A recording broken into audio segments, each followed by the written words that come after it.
everyone. I welcome all of you in my physics classes. This session is for class 12th and we are studying chapter 2 electrostatic potential and capacitance. इस chapter में हमने starting के कई सारे topics पढ़े जिसमें कि equipotential surfaces, potential due to a point charge, ऐसे कई सारे टॉपिक्स थे. आज जो टॉपिक हम पढ़ने जा रहे हैं वो बहुत ही इंपॉर्टेंट टॉपिक है बोर्ड पॉइंट ऑफ व्यू से भी, और इस टॉपिक पर बेस्ड कई सारे न्यूमेरिकल्स भी ऐसे होते हैं जो कि हम सॉल्व करते हैं. ठीक है, तो आज का टॉपिक है कि what is the relationship between electric field and potential. What is the relationship between electric field and potential. ठीक है, इसको हम ऐसे भी समझ सकते हैं कि क्वेश्चन ऐसे ही पूछा जा सकता है कि define potential gradient of electric field. तो पोटेंशियल ग्रेडियंट के बारे में या फिर रिलेशनशिप बिटवीन इलेक्ट्रिक फील्ड और पोटेंशियल के बारे में हम आज पढ़ेंगे. ठीक है, तो देखिए इस एक्सप्रेशन को डिराइव करने के लिए या समझने के लिए कई सारे तरीके हैं, कई सारे मेथड्स हो सकते हैं. हमने यहाँ पर जिस मेथड को यूज किया है, जिसके थ्रू हम ये समझना चाह रहे हैं, वो हमने लिया कि कोई दो इक्विपोटेंशियल सरफेसेस हैं. इक्विपोटेंशियल सरफेस हम आपको पहले समझा चुके हैं. यहाँ पर हमने दो सरफेसेस लिए ए और बी. ए एक इक्विपोटेंशियल सरफेस है और बी दूसरा इक्विपोटेंशियल सरफेस है ना. मैंने लास्ट टाइम भी आपको बताया था कि don't confuse that A and B these are two equipotential surfaces through which the potential is same. No, एक सरफेस के हर एक पॉइंट पर पोटेंशियल बराबर होता है. ऐसे दूसरा सरफेस मैंने लिया है, इस सरफेस के हर एक पॉइंट पर पोटेंशियल जो होगा वो इक्वल होगा, और इसी को हम लोग कहते हैं इक्विपोटेंशियल सरफेसेस. जैसा कि आप देख पा रहे होंगे कि यहाँ पर जो दो इक्विपोटेंशियल सरफेसेस हमने कंसीडर किए हैं वो एक दूसरे से dr डिस्टेंस पर है. मतलब ये एक इक्विपोटेंशियल सरफेस हो गया जिस पर पोटेंशियल v है हर एक पॉइंट पर, और दूसरा r डिस्टेंस बाद है. तो r डिस्टेंस बाद जो आपका पोटेंशियल होगा वो थोड़ा सा कम हो जाएगा. भाई जैसे जैसे हम चार्ज से दूर जाते जाते हैं वैसे वैसे पोटेंशियल की वैल्यू डिक्रीज होती चली जाती है ना. Potential is very strong near the charge and potential is weaker as we are moving away from the charge. तो एक और स्टेटमेंट के तौर पर भी इसको हम समझ सकते हैं कि पोटेंशियल डिफरेंस या potential always decreases in the direction of electric field. जैसे कि अगर हम बात करें ये आपकी इलेक्ट्रिक फील्ड की डायरेक्शन है, तो यहाँ पर पोटेंशियल और यहाँ पर पोटेंशियल जैसे जैसे हम दूर जाएंगे है ना, तो इलेक्ट्रिक फील्ड की डायरेक्शन में जब हम ट्रेवल करेंगे तो पोटेंशियल की वैल्यू डिक्रीज होती है. तभी तो हमने लिखा ना यहाँ पर, मान लो ये एक पॉइंट ए और ये एक पॉइंट बी है. तो जब हम वर्क डन या फिर हम पोटेंशियल की डेफिनेशन में हमने पढ़ा था कि जब पोटेंशियल को हम कैलकुलेट करते हैं तो we are moving in this direction, तभी तो हमने लिखा था V B minus V A. यानी यहाँ पर पोटेंशियल ज्यादा होगा, यहाँ पर पोटेंशियल कम होगा. Potential decreases in the direction of electric field. बात समझ में आ रही है ना. तो यहाँ पर हमने क्या किया, ये जो दो इक्विपोटेंशियल सरफेसेस लिए हैं ए और बी, ए बी से dr डिस्टेंस दूर है, अवे है, जिस वजह से ए पर पोटेंशियल अगर हमने v माना हुआ है तो सरफेस बी पर जो पोटेंशियल होगा वो थोड़ा सा कम होगा. और कितना कम होगा, मान लेते हैं वो dv कम है. तो इस पॉइंट पर यानी सरफेस बी पर पोटेंशियल कितना हो जाएगा, v माइनस dv. तो मान लो यहाँ पर 10 है ना, और यहाँ पर अगर आपका 8 है तो कितना डिफरेंस है, 2 वोल्ट का ही तो डिफरेंस आया. तो आपने कैसे लगाया, अगर आपको पता करना है कि कितने वोल्ट का डिफरेंस है तो आप क्या करेंगे, इस 10 में से 8 को माइनस कर दो तो dv की वैल्यू पता चल जाएगी ना. यहाँ पर हमने यही कंसीडरेशन किया है कि इस सरफेस पर जो पोटेंशियल की वैल्यू है वो है v, और dr डिस्टेंस के बाद जो आपका इक्विपोटेंशियल सरफेस है उस पर जो पोटेंशियल की वैल्यू है वो कितनी है, v माइनस dv. यानी कि पोटेंशियल डिक्रीज हो गया in moving the direction of electric field. ठीक है, ये हमने इलेक्ट्रिक फील्ड की डायरेक्शन इसलिए यहाँ पर मेंशन कर दी है कि ये इलेक्ट्रिक फील्ड की डायरेक्शन में पोटेंशियल डिफरेंस जो होगा, पोटेंशियल जो होगा वो डिक्रीज होगा. बात समझ में आ रही है ना. ये फिगर से आपको समझ में आ गया होगा कि हमने दो इक्विपोटेंशियल सरफेसेस के लिए दो अलग अलग पोटेंशियल्स को लिखा है. यानी कि ए सरफेस पर जो पोटेंशियल की वैल्यू होगी हर जगह वो कितनी होगी, v होगी, जबकि बी सरफेस पर जो पोटेंशियल की वैल्यू होगी वो ए से थोड़ी सी कम v माइनस dv होगी हर एक पॉइंट पर. ठीक है ना. अब इसके एक्सप्रेशन को ड्राइव करने के लिए हमको दो डेरिवेशन दिमाग में रखने होंगे, या दो कॉन्सेप्ट्स या दो फॉर्मूले आपको दिमाग में रखने होंगे। एक तो वर्क डन का फॉर्मूला और दूसरा फॉर्मूला किसका, पोटेंशियल डिफरेंस का, है ना। हमने देखिए पोटेंशियल डिफरेंस का फॉर्मूला आपको पढ़ाया है कि VB minus VA is equals to work done while moving from A to B and upon charge। ये तो पढ़ा हमने फॉर्मूला। क्या पोटेंशियल डिफरेंस की डेफिनेशन हमने पढ़ी है, it is the amount of work done to bring a charge from one point to another point. ठीक, तो पोटेंशियल डिफरेंस कैसे निकालेंगे, VB यानी फाइनल माइनस इनिशियल, ठीक, एन अपॉन चार्ज। तो यहां पर वही तो लिखा है, VB minus VA is equals to work done upon charge, और वर्क डन A से B तक जितना भी हमने किया, ठीक है। अच्छा, अब जरा वैल्यू को कैलकुलेट करिएगा, या इसको इक्वेशन नंबर 1 डाल दीजिएगा। इक्वेशन नंबर 1 डालने के बाद में अब एक फॉर्मूला हम और पढ़ते हैं। फॉर्मूला किसका पढ़ेंगे, फॉर्मूला पढ़ेंगे वर्क डन का इन टर्म्स ऑफ फोर्स और डिस्प्लेसमेंट। ठीक, इसको इक्वेशन नंबर 1 डालने से पहले थोड़ा सा और सॉल्व कर लेते हैं, फिर आगे का फॉर्मूला पढ़ेंगे। मुझे बताइए कि सरफेस B पर पोटेंशियल कितना है, क्या ये V माइनस dV है या नहीं है ना। A सरफेस पर पोटेंशियल कितना है, V है, लिखा है ना, equals to work done A to B an upon Q हो गया। क्या आप इसको ब्रैकेट को ओपन कर सकते हैं, तो V माइनस dV और आपका माइनस का V is equals to work done AB और अपॉन Q हो जाएगा। आप देख रहे हैं कि क्या ये कैंसिल हो रहा है, तो क्या आप देख पा रहे हैं वर्क डन की वैल्यू यहां से निकल करके आएगी माइनस का dV,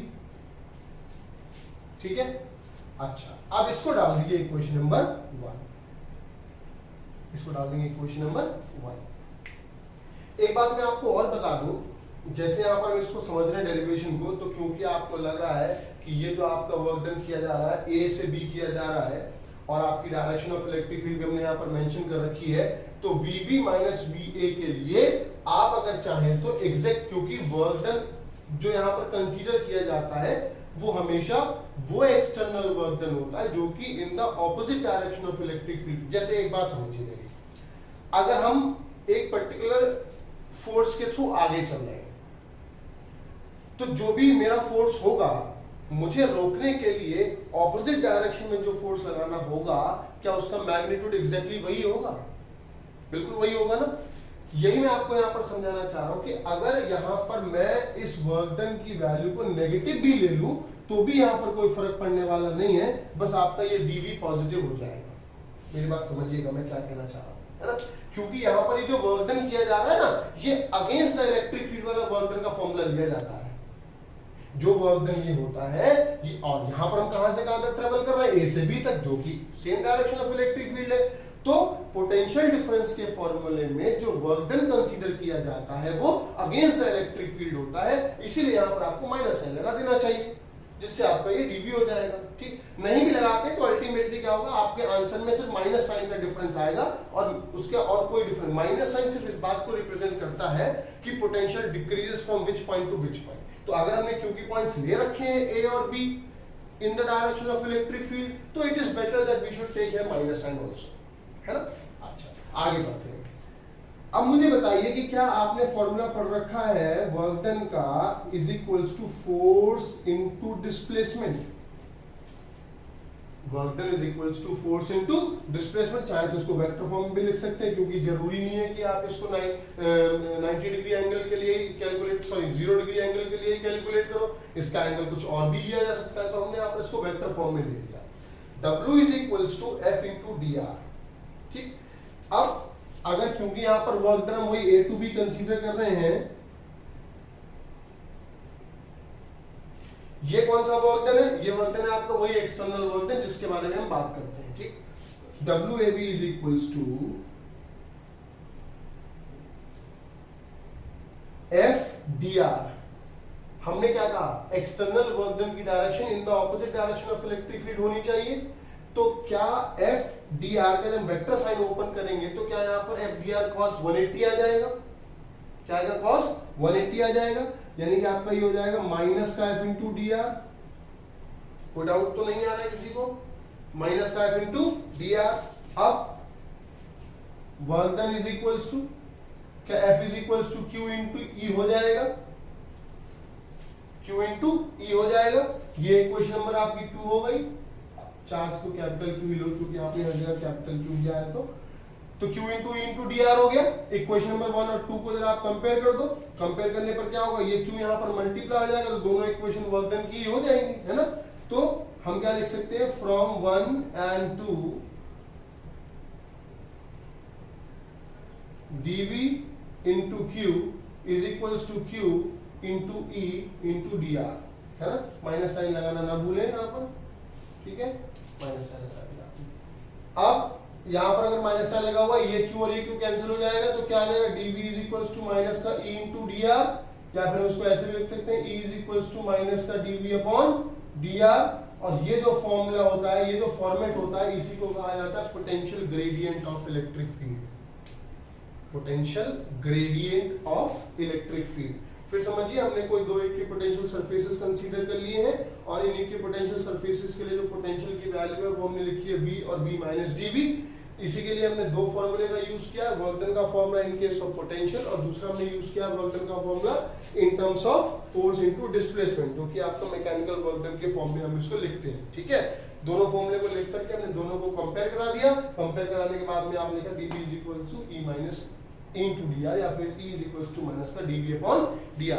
अगर आप मेरे नोट्स में देखेंगे तो मैंने यहाँ पर डायरेक्टली इसको इस फॉर्म में लिखा है। हम चाहेंगे तो हम इसको ऐसे भी समझा सकते हैं, देखिएगा।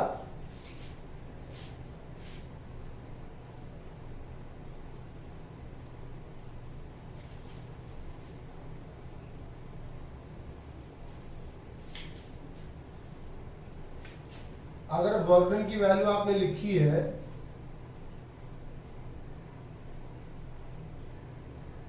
ये हमने इनटू दिया यहाँ पर इसलिए किया क्योंकि हमने उस टेस्ट चार्ज को 1 माना हुआ है, यूनिट माना हुआ है। तो अगर जो लोग नोट से इस चीज को पढ़ रहे हैं तो वो कंफ्यूज ना हो, हमने dW की जगह पर F इंटू डी आर ना लिख करके यहाँ पर एक्चुअली होना क्या चाहिए, Q into E into D are. लेकिन इस Q को क्या यूनिट पॉजिटिव चार्ज है, टेस्ट चार्ज है, इसलिए आप इसको 1 भी ले सकते हैं। तो अगर आप इसको 1 ले रहे हैं तो हर जगह फिर आप इसको 1 ही लीजिएगा। यानी कि अगर आप फॉर्मूला लिख रहे हैं वर्क डन, यानी कि अगर आप पोटेंशियल का फॉर्मूला लिख रहे हैं V is equals to work done upon charge, तो यहाँ पर भी इस चार्ज को फिर आप 1 ही लिखिएगा।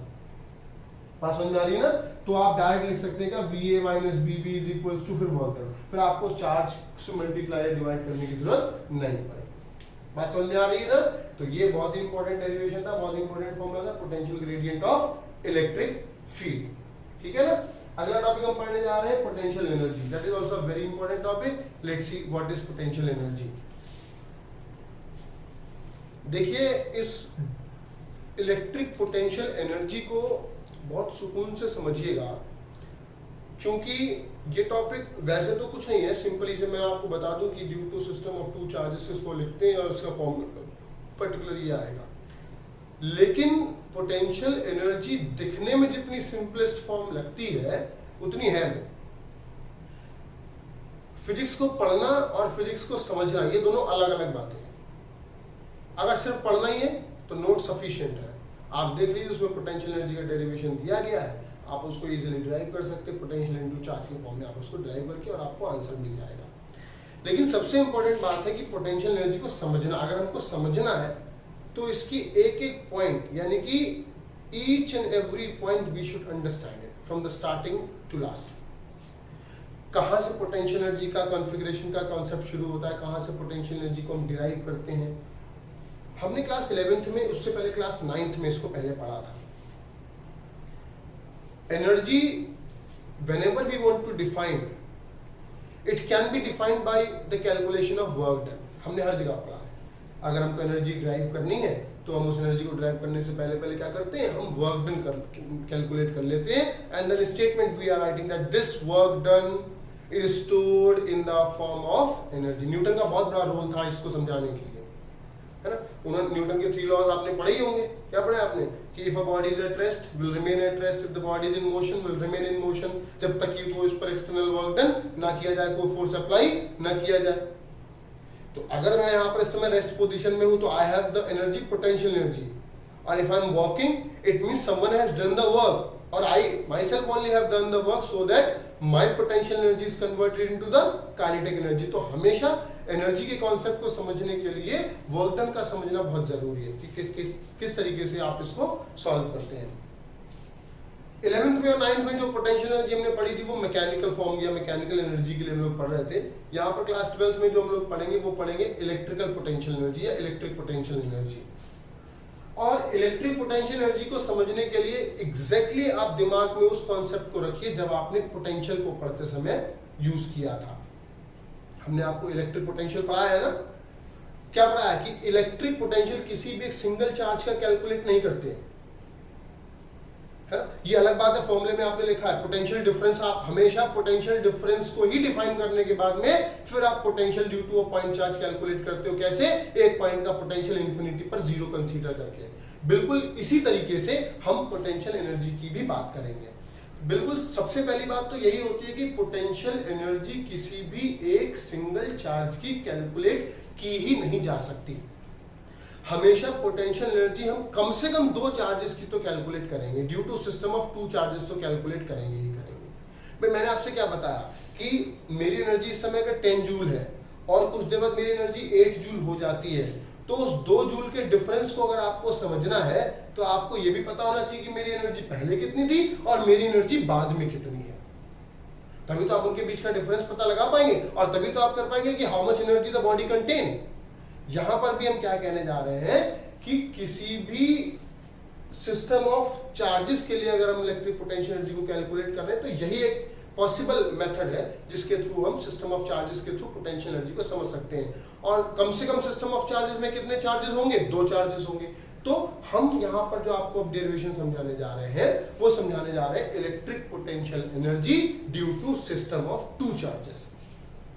2 चार्जेस के लिए अगर हमको पता चल जाएगा तो फिर हम आगे जितने भी 3, 4, 5, 6 जितने भी नंबर ऑफ चार्जेस होंगे उनके लिए भी पोटेंशियल एनर्जी का एक्सप्रेशन डिराइव कर पाएंगे। बात समझ आ रही है ना? चलिए मैंने जैसे कि बताया कि हमने जैसे पोटेंशियल को पढ़ा है बिल्कुल वैसे ही पोटेंशियल एनर्जी को भी पढ़ेंगे, है ना। अगर कोई 2 चार्जेस हैं, हम 2 चार्जेस के लिए आपको पढ़ा रहे हैं पोटेंशियल एनर्जी। अगर कोई 2 चार्जेस हैं और उनकी इनिशियल सिचुएशन को हम इंफिनिटी कंसीडर करते हैं, क्या कंसीडर करते हैं? इंफिनिटी कंसीडर करते हैं। और उन चार्जेस को साइमल्टेनियसली एक पॉइंट से दूसरे पॉइंट तक लाया जाता है या इंफिनिटी से किसी एक पॉइंट तक लाया जाता है, तो जो अमाउंट ऑफ वर्क डन किया जाएगा उन दोनों चार्जेस को इंडिविजुअली लाने में, जो वर्क डन किया जाएगा वही वर्क डन उस सिस्टम में as a potential energy store हो जाएगा और हमको एक्सप्रेशन मिल जाएगा। एग्जांपल के तौर पर हमारे पास ये 2 चार्जेस हैं Q1 और Q2 and they both are at infinity. किस पॉइंट पर है ये दोनों? इंफिनिटी पोजीशन पर है, ठीक है ना। हम इन दोनों ही चार्जेस को उठा करके एक सर्टेन पॉइंट पर लेकर के आते हैं। मान लीजिए इस चार्ज Q1 को किसी एक सर्टेन पॉइंट पर लाया गया, इंफिनिटी से उठा करके किसी एक सर्टेन पॉइंट पर लेकर के आया गया, ठीक है। मैंने कहा समझना बहुत जरूरी है ध्यान से। जब इस चार्ज Q1 को इंफिनिटी से इस पॉइंट पर लाया गया तो जो अमाउंट ऑफ वर्क डन करना पड़ा वो बहुत बहुत बहुत ही कम करना पड़ा। क्यों? क्योंकि यहां पर ये कंडीशन होती है कि while bringing the charge from one point to another point, the speed should not be changed, the kinetic energy should not be changed। या फिर हम ये भी कह सकते हैं कि अगर इस चार्ज को यहां से उठा करके आप यहां पर लेकर के आए हो तो ये कहा जाता है कि provided all the frictional forces considered to be 0। इस अगर मुझ पर कोई फोर्स ना लग रहा हो, अगर मुझ पर कोई फ्रिक्शनल फोर्स ना लग रहा हो तो अगर जैसे कोई मुझको पुश करेगा आई विल स्टार्ट मूविंग, है ना। मैं मूव करना शुरू कर दूंगा। बस एक बार पुश किया और मैंने मूव करना शुरू कर दिया, क्योंकि जब कोई फ्रिक्शनल फोर्स लग ही नहीं रहा है तो ऐसा कोई फोर्स है ही नहीं जो मुझको अपोज करे, तो क्या I will continuously moving on. और जहां पर भी उस चार्ज को मुझे रोकना है इन द ऑपोजिट डायरेक्शन, वहीं पर मैं एक सर्टेन फोर्स अप्लाई करके उस चार्ज को वहीं पर स्टॉप कर दूंगा। Is that clear? During the movement of the charge कोई भी फोर्स ना तो उसको सपोर्ट में देने के लिए लगाया गया ना ही उसको रोकने के लिए कोई बीच में फोर्स लग रहा है। जहां से उसको उठाना है वहां पर फोर्स अप्लाई किया, और जहां पर उसको कंसीडर करना वहां पर एक फोर्स अप्लाई किया। जितना वहां से अप्लाई किया उतना यहाँ पर अपोजिट में अप्लाई किया, and the charge is considered at a certain point Q1। ये तो वो सिचुएशन है जिस चार्ज पर कोई फोर्स लग ही नहीं रहा है, ना तो कोई इसको अपोज कर रहा है, ना इसको कोई सपोर्ट कर रहा है। अब चार्ज Q1 तो इन्फिनिटी से यहां तक आ गया। अब इसी तरीके से चार्ज Q2 को यहां तक लेकर के आएंगे इन्फिनिटी से,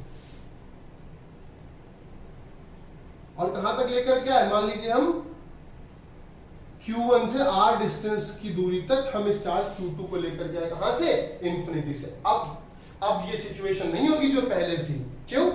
ये चार्ज Q2 जो इन्फिनिटी से यहां तक लेकर के आ रहे हैं, अब इस चार्ज पर इस चार्ज की वजह से एक इलेक्ट्रोस्टैटिक फोर्स लगेगा। लगेगा नहीं लगेगा? चाहे वो इलेक्ट्रोस्टैटिक फोर्स ऑफ अट्रैक्शन लगे, चाहे वो इलेक्ट्रोस्टैटिक फोर्स ऑफ रिपल्शन लगे। अगर दोनों ऑपोजिट चार्जेस हैं तो अट्रैक्शन लगेगा, अगर दोनों सिमिलर चार्जेस हैं तो रिपल्शन लगेगा। बात समझ में आ रही है ना? यानी कि जो भी amount of external work done हमने किया चार्ज Q2 को इंफिनिटी से यहां तक लाने में, वो कंसीडरेबल है। इसके लिए तो लगभग जीरो ही है। अच्छा, आप ऐसे समझिए, हमने पढ़ा था इससे पहले पोटेंशियल के लिए पढ़ा था नहीं पढ़ा था? पोटेंशियल डिफरेंस का फॉर्मूला पढ़ा था, और अगर हमने क्या बताया था, अगर आपको बताना है कि पोटेंशियल एट दिस पॉइंट कितना होगा, तो इसको आपने इंफिनिटी को जीरो माना था। इसको जीरो मान करके तो आपको इसकी वैल्यू पता लगी थी। तो इस वाले चार्ज को इंफिनिटी से यहां तक लाने में जो अमाउंट ऑफ वर्क डन किया गया वो तो बिल्कुल बहुत बहुत कम था, लेकिन जो दूसरा वाला चार्ज था, जब उसको उठा करके इस पॉइंट पर लेकर के आया गया, तो अब इस चार्ज पर लगने वाला एक फोर्स ऑफ अट्रैक्शन या रिपल्शन होगा। मेरी बात समझ में आ रही है ना? अब ऐसा नहीं कि आपने यहीं से पुश कर दिया तो चार्ज वहां पर पहुंच गया, नहीं। अब आपको कंटिन्यूअसली वर्क डन करना ही करना पड़ेगा उस चार्ज को उस सर्टेन पोजीशन तक लेके जाने में जहां तक आप उसको लेकर जाना चाहते हैं। और हमने कहां तक लेकर क्या है, इस चार्ज Q2 को इंफिनिटी से पॉइंट P तक लेकर गया, और ये पॉइंट P इस वाले चार्ज से कितनी दूरी पर है, R दूरी पर है ना? हम क्या कैलकुलेट करेंगे? अब हम कैलकुलेट करेंगे कि what is the potential energy at this point when the distance between these two charges is R। यहां पर निकालेंगे पोटेंशियल एनर्जी कितनी है। तो इसका मतलब सीधा सीधा वही है कि अगर आपको इस पॉइंट पर पोटेंशियल एनर्जी कैलकुलेट करनी है, तो यहां पर पोटेंशियल एनर्जी के डिफरेंस को आप कैलकुलेट करेंगे, और इनिशियल पोजीशन पर जो आपकी पोटेंशियल एनर्जी थी वो क्या थी, इंफिनिटी पर थी। तो इंफिनिटी पर पोटेंशियल एनर्जी एक अजम्पशन होता है क्या, कि उसको जीरो कंसीडर कर लिया जाता है इन केस ऑफ चाहे पोटेंशियल हो और चाहे in case of potential energy हो। तो यहाँ पर क्या किया गया, इस इंफिनिटी पर जो पोटेंशियल एनर्जी थी वो जीरो कंसीडर करी गई। तो अगर मैं लिखता हूं potential energy eight point P, यानी कि यहां पर मैं पोटेंशियल एनर्जी निकाल रहा हूं इन दोनों चार्जेस की वजह से, जब इनके बीच की डिस्टेंस R है, और potential energy at infinity is equals to, potential energy को सॉल्व करने के लिए या पोटेंशियल एनर्जी को डिराइव करने के लिए हमने आपको बताया कि क्या करना पड़ेगा। तो पोटेंशियल एनर्जी को कैलकुलेट कैसे करेंगे, मैंने बताया कैसे बताया था कि वर्क डन को कैलकुलेट अगर कर ले, तो पोटेंशियल एनर्जी अगर आपको कैलकुलेट करनी है इस पॉइंट पर due to system of these two charges, तो हमको निकालना पड़ेगा कि वर्क डन कितना किया गया Q1 चार्ज को यहां तक लेकर के आने में, और वर्क डन कितना किया गया Q2 चार्ज को यहां तक लेकर के आने में, और वही टोटल वर्क डन यहां पर हम कैलकुलेट कर देंगे। ये बिल्कुल वही तो है जो हमने क्लास 11 में वर्क एनर्जी थ्योरम पढ़ा था। वर्क एनर्जी थ्योरम में आपने क्या पढ़ा था कि work done is always equals to change in kinetic energy. पढ़ा तो नहीं पढ़ा था? यहां पर क्योंकि हम पोटेंशियल एनर्जी के रिस्पेक्ट में कैलकुलेट कर रहे हैं, तो टोटल वर्क डन यहां पर चेंज इन पोटेंशियल एनर्जी के कांसेप्ट में लिखा जाएगा, क्योंकि ये तो जीरो है। भाई पहले वाले चार्ज को उठा करके लाने में हमको बहुत amount of less amount of work done करना पड़ा, इसलिए तो हो गया जीरो। ठीक है ना? तो ये तो आपका बचेगा सिर्फ और सिर्फ कितना, वही W2, यानी कि चार्ज Q2 को उठा करके यहां तक लाने में कितना अमाउंट ऑफ वर्क डन करना पड़ा। अच्छा, इसको वैसे भी लिख सकते हैं, पोटेंशियल एनर्जी अगर P पॉइंट पर मान लीजिए एनर्जी U हो और इंफिनिटी पर तो पोटेंशियल एनर्जी जीरो ही है, तो अगर आप वर्क डन को कैलकुलेट कर लें तो आप बड़ी आसानी से पोटेंशियल एनर्जी को भी कैलकुलेट कर पाएंगे। अब सवाल ये आता है कि वर्क डन को कैसे कैलकुलेट किया जाए। बहुत सिंपल है, आपने पोटेंशियल डिफरेंस का फॉर्मूला नहीं पढ़ा है? पढ़ा है। क्या कहता है potential difference V is equals to work done पर यूनिट चार्ज, ये तो पढ़ा है आपने। पोटेंशियल डिफरेंस हम किन दो चार्जेस के लिए निकाल रहे हैं? इन दो चार्जेस के लिए ना, इन दो पॉइंट पोजीशंस के लिए कैलकुलेट कर रहे हैं ना। तो V यानी कि the potential difference final minus initial के लिए किस चार्ज को, what is the definition of potential difference? The amount of work done to bring a unit charge from up charge या एक test charge from one point to another point. तो यहां पर अगर मैं लिखता हूं तो V is equals to W upon ये Q2 नहीं होगा। किस चार्ज को आपने इंफिनिटी से इस पॉइंट तक लेकर के आए? Q2 चार्ज को ही तो लेकर के आए हो। तो यहां से अगर मैं इस W को लिखता हूं तो क्या ये V इंटू Q2 नहीं हो जाएगा? और ये V आपका क्या है? ये V क्या है? इस पॉइंट P पर मुझे बताइए पोटेंशियल कितना होगा? ऐसे समझिए, अभी मान लो इस चार्ज यहां पर इस पॉइंट P पर कोई चार्ज नहीं है, तो क्या इस पॉइंट पर जो पोटेंशियल लिखा जाएगा वो यही तो लिखा जाएगा, the amount of work done to bring a charge from infinity to that point, जिसको हम लोग पढ़ते हैं इलेक्ट्रोस्टैटिक पोटेंशियल। पढ़ते नहीं पढ़ते हैं? और कब पढ़ते हैं? जब हम इंफिनिटी पर पोटेंशियल को जीरो मान लेते हैं और इस पॉइंट पर पोटेंशियल को v कंसीडर करते हैं। तो इस चार्ज की वजह से मुझे बताइए, अगर मैं भूल भी जाऊं इस समय कि यहाँ पर चार्ज Q2 है, इस चार्ज की वजह से इस पॉइंट पर पोटेंशियल मुझे बताइए कितना होगा? अरे कितना होगा? K Q1 और अपॉन R। किस डिस्टेंस पर हम कैलकुलेट कर रहे हैं? R डिस्टेंस पर ही तो कैलकुलेट कर रहे हैं। तो इस चार्ज की वजह से इस पॉइंट P पर पोटेंशियल कितना होगा? यही तो होगा जो मैंने लिखा है, K Q1 अपॉन R। अगर ये डिस्टेंस x होती तो यहां पर डिस्टेंस क्या हो जाता है? x हो जाता। क्या मेरी बात समझ आ रही है ना? ठीक। अच्छा, इनटू में क्या है आपका? Q2 है ये Q2 हो गया। क्या निकल करके आ गया? वर्क डन निकल करके आ गया। इक्वेशन नंबर 1 क्या कहती है? जो आपका वर्क डन है वही वर्क डन तो एज एनर्जी सिस्टम में स्टोर हो जाएगा। तो क्या आपकी पोटेंशियल एनर्जी भी यही आएगी?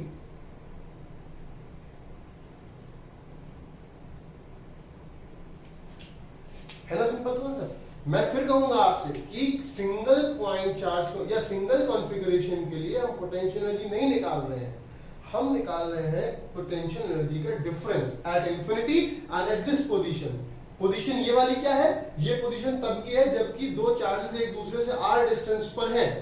ठीक है, तो हमको निकालना है कि पोटेंशियल एनर्जी कितनी होगी इसमें, जबकि चार्जेस को इंफिनिटी से यहां तक लेकर के आएगा। तो क्योंकि इंफिनिटी पर पोटेंशियल और पोटेंशियल एनर्जी दोनों को ही जीरो कंसीडर करते हैं, इस वजह से यहां पर जो पोटेंशियल एनर्जी निकालेंगे वो पोटेंशियल एनर्जी का डिफरेंस निकालेंगे किसके बीच में? इंफिनिटी और इस पोजीशन के बीच में। तो क्योंकि इंफिनिटी के लिए तो पोटेंशियल एनर्जी जीरो ही होती, तो ये तो जीरो हो गई।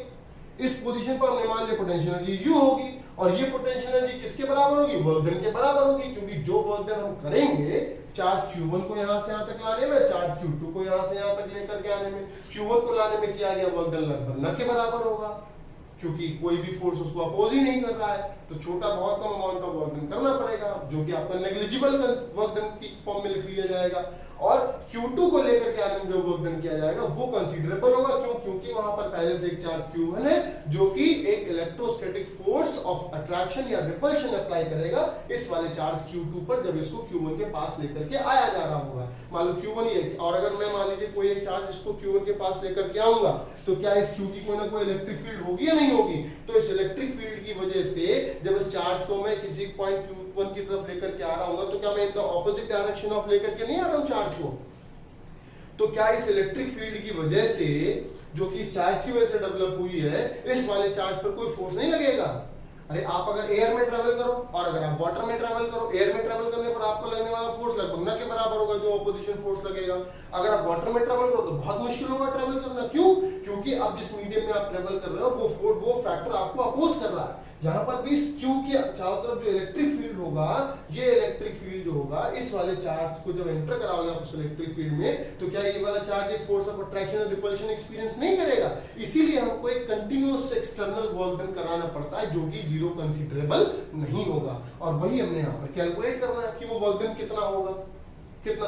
तो जो वर्क डन हम कर रहे हैं वो तो सिर्फ इस चार्ज को मूव कराने में कर रहे हैं, इसीलिए जो हमने फॉर्मूला लिखा V = W upon Q2 लिया, यहाँ पर Q1 नहीं लेंगे हम।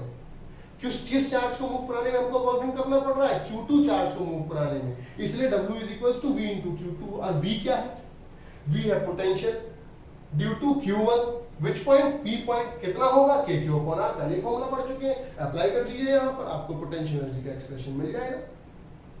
क्लियर है ना? छोटे छोटे टॉपिक समझते रहिए चैप्टर को, और इसी के हिसाब से फिर हम आगे आपको पढ़ाएंगे कि अगर किसी डायपोल को किसी यूनिफॉर्म इलेक्ट्रिक फील्ड में रख दिया जाए तो उस डायपोल पर कितना पोटेंशियल एनर्जी कैलकुलेट करनी पड़ेगी, ये हम डिराइव करेंगे अगले डेरिवेशन में।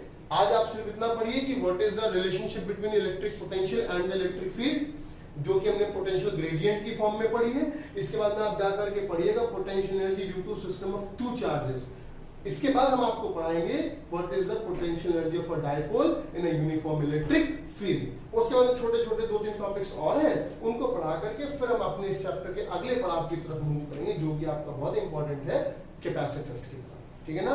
तो मेरे अगले लेक्चर में हम आपको सिर्फ 2-3 चीजें बताएंगे, जो कि आपका होगा potential energy on a dipole in a uniform electric field. हम आपको पढ़ाएंगे पोलराइजेशन के बारे में, डाइलेक्ट्रिक्स के बारे में हम आपको बताएंगे, और कुछ और छोटे छोटे टॉपिक्स हैं जैसे कि फ्री चार्जेस है, बाउंड चार्जेस है, कंडक्टर्स है, इंसुलेटर्स है, ये हम आपको अगले वीडियो में एक्सप्लेन करेंगे। तो आज सिर्फ इतना ही पढ़िए कि what is the relationship between electric potential and electric field. इसके बाद में पढ़िए what is the expression of electric potential energy due to system of two charges. अगर आप चाहेंगे तो ऐसे ही आप सिस्टम ऑफ चार्जेस के लिए भी कैलकुलेट कर लेंगे, जिसमें के आपका जो है कांस्टेंट कॉमन आ जाएगा, और बाकी के लिए फिर आप उसको समेशन फॉर्म में एक्सपेंड करके लिख सकते हैं।